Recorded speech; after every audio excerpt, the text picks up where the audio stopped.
ধন্য তুমি হে Don Bosco, ধন্য তব মধুর নাম। ধন্য তুমি হে ডন বস্কো, দূরিতালি একটি গ্রামে ফুলের মতো ফুটে তুমি। দূরিতালি একটি গ্রামে ফুলের মতো ফুটে তুমি। আমাদের মাইকেল বিশ্বাস, ড্যানিয়েল বিশ্বাস, তারপর মনোজ বিশ্বাস, আরও আছে অনেকে, তাদের সন্তান সন্ততিরা রয়েছে। ডন বস্কো প্রতিষ্ঠানে মানুষ হয়ে তারা এখানে আসতে পেরেছেন। তারপরে সেই ডন বস্কো পাড়া সকলে সহযোগিতায় তৈরি করতে পেরেছে এবং আজ আমরা সমবেত হয়েছি ঈশ্বরকে ধন্যবাদ এবং প্রশংসা জানাবার জন্য।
তার যাজকীয় কাজ তিনি করেছিলেন এবং তার মধ্যে দিয়ে তিনি প্রভু যিশুর মহিমা, তার গৌরব তিনি সকল শ্রেণীর মানুষের কাছে প্রকাশ করেছেন।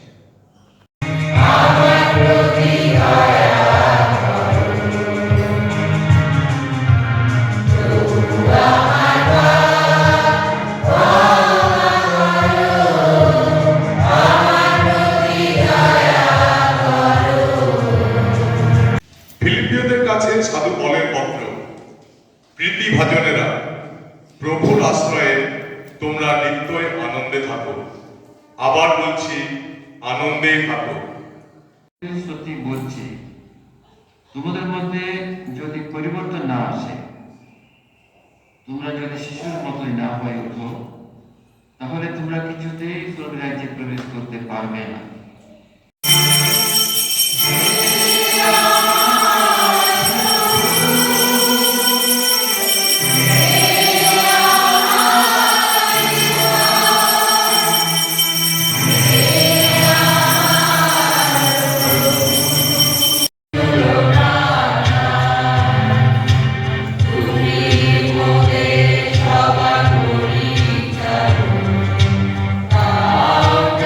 Thank you.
ডন বস্কোর কি জয়, সাধু ডন বস্কোর কি জয়। সামনে কে ডন বস্কো, সামনে কে ডন বস্কো।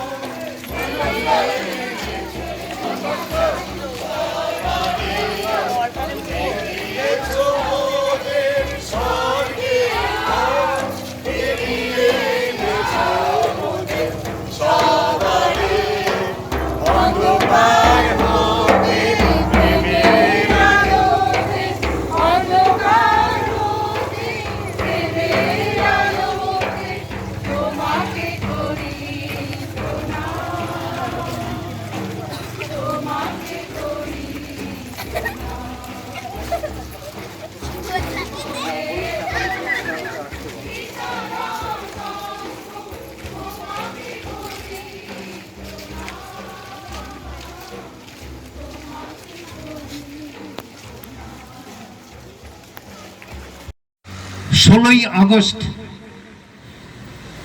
আমাদের মহামান্য পিতা সাধু ডন বস্কোর জন্ম হয়। ওয়াটারলু যুদ্ধ তখনও চলছে, কিন্তু ঈশ্বর এত সদা হয়েছিলেন যে এই ইউরোপ কান্ট্রিতে একজনকে পাঠাতে হবে যে এর পরিবর্তন নিয়ে আসতে পারে। সেই শিশু ডন বস্কো মার্গারেটের মধ্যে দিয়ে তিনি তৈরি হচ্ছেন। মাত্র 9 বছর বয়সে তখন তিনি ছোট্ট ডন বস্কো।